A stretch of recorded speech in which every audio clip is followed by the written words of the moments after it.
Strict lockdown होना चाहिए, नहीं तो हम इस सारे मामले को संभालने से कासिर रहेंगे। सो आप क्या समझते हैं कि क्या हुकूमत पर ये दबाव बढ़ सकेगा स्ट्रिक्ट लॉकडाउन की तरफ जाने के लिए? देखिए, अगर हम दुनिया को देखें जहाँ पर जिस तेजी से ये कोरोना वायरस फैला है, और अल्लाह ताला का मैं शुक्र अदा करना चाहिए कि पाकिस्तान की कंपैरेटिवली सिचुएशन जो है उतनी ख़राब नहीं है जितनी बाहर है। और उसमें दोनों तरह की हमारे पास मिसालें हैं। जहाँ पे स्ट्रिक्ट लॉकडाउन था वहाँ पर भी उन्हें वापसी जाना पड़ रहा है। इटली जो है 4 मई से वापस जा रहा है। स्पेन जो है वो भी 4 मई से जा रहा है। ऑस्ट्रिया जो है 2 ऑफ नेक्स्ट मंथ से वो थोड़ा उसको स्ट्रिक्ट लॉकडाउन को ख़त्म करने जा रहा है। इंडिया भी जा रहा है उस तरफ। डेनमार्क जो है वो चला गया है 15 तारीख से, और स्विट्जरलैंड भी 16 तारीख से। तो हमें देखना यह है कि जिस तरह इमरान खान साहब बार बार कह रहे हैं कि खौफ ये है कि एक तरफ कोरोना का करना है, दूसरी तरफ भूख से लोगों के रोजगार के मसाइल है, छापड़ी वाला, रेडी वाला, मजदूर तबका। हुकूमत ने आज भी 75 अरब रुपए का पैकेज दिया जो लोग बेरोजगार हो रहे हैं उनके लिए। तो हमें इसको असेस करके दोनों चीज़ों को साथ ले जाना पड़ेगा। किसी भी चीज़ की अहमियत को जांचने के लिए, देखने के लिए कि स्ट्रिक्ट लॉकडाउन करना है कि नहीं करना, ओवरऑल सिचुएशन को असेस करना ज़रूरी है। उसमें 10 हमारी जो हैं मीटिंग्स हो चुकी हैं जिसमें तमाम सूबों की रिप्रेजेंटेशन है। तमाम सूबों के वज़राए आला उसमें बैठते हैं, उस नशिस्त में प्राइम मिनिस्टर भी होते हैं और असेस की जाती है। मीडिया ये बात आपने सही कही कि वज़राए आला तमाम सूबों के मौजूद होते हैं, वहां पर एनसीओसी की मीटिंग के अंदर बैठते हैं, उनसे राय ली जाती है, मुशावरत होती है। तो फिर क्या वजह बनी कि बिलावल भुट्टो जरदारी साहब को यह कहना पड़ रहा है कि वजीर आजम साहब जो है वो सूबों से लाताल्लुक हैं? ये किसने कहा है? ये बिलावल साहब ने कहा है। नहीं, बिलावल को कुछ भी नहीं पता।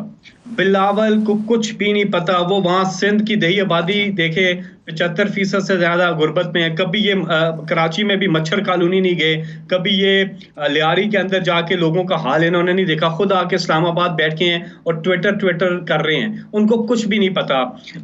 उनको किसी चीज का एहसास ही नहीं है। एक बेहिसी है उनके अंदर, और वो अगर किसी चीज़ पे कमेंट करेंगे तो उस पर तबसरा करना ऐसे ही है जैसे आप किसी ऐसे आदमी पे तबसरा करें जिसके पास कोई नॉलेज हो ही ना, इंफॉर्मेशन हो ही ना। तो उनको कुछ पता भी नहीं आता, वो सिर्फ स्टेटमेंट्स देते हैं and that is about it. Technically ground के ऊपर काम हम तो कहते हैं आप करें। 18वीं तरमीम के बाद सूबे खुद मुख्तार हैं। आजकल कहाँ गई 18वीं तरमीम पे बात नहीं होती है? किधर गई सूबाई खुद मुख्तारी?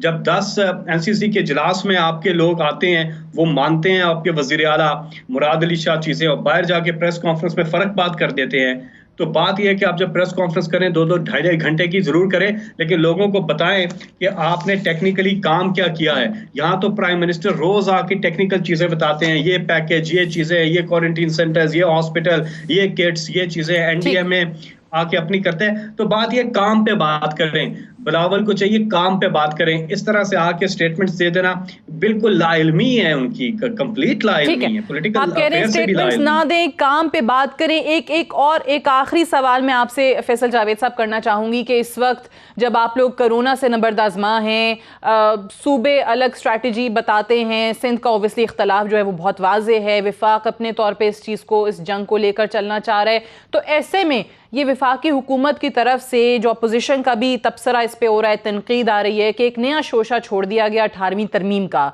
सो आपको नहीं लगता कि ये टाइमिंग इस लिहाज से, इस बहस के लिए भी, चाहे 18वीं तरमीम में बेतहाशा खामियां होंगी, आप लोगों का मौकफ भी दुरुस्त होगा, लेकिन इस वक्त इस बहस को करना या इस टॉपिक को छेड़ना आप लोगों के लिए मसाइल ज्यादा नहीं खड़े करेगा?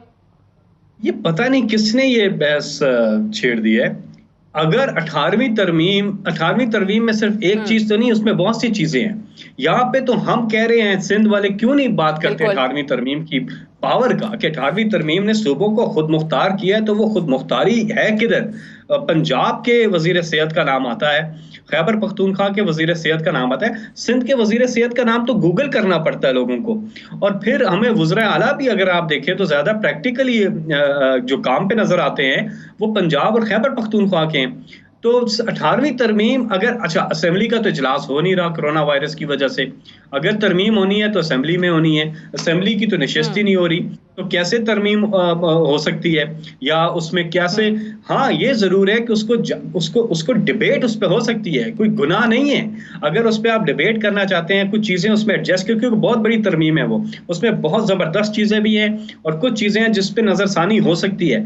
लेकिन ये बहस ज्यादा मैं देख रहा हूँ अपोजिशन की तरफ से ज्यादा इस पे बात हो रही है, क्योंकि उनके पास कोई और टॉपिक नहीं है इन दिनों, काम की वो बात नहीं करते हैं, ऑपरेशंस की वो बात नहीं करते हैं, तो ये चीज ज्यादा उठ रही है। मुझे नहीं समझ आ रही है कि क्यों इस पे इतना ज्यादा वावेला मचाया जा रहा है ठीक है, अपोजिशन की तरफ। क्यों इस पर बहस हो रही है, राइट। बहुत बहुत शुक्रिया। सेनेटर फैसल जावेद साहब हमसे बात कर रहे थे। एक ब्रेक लेंगे।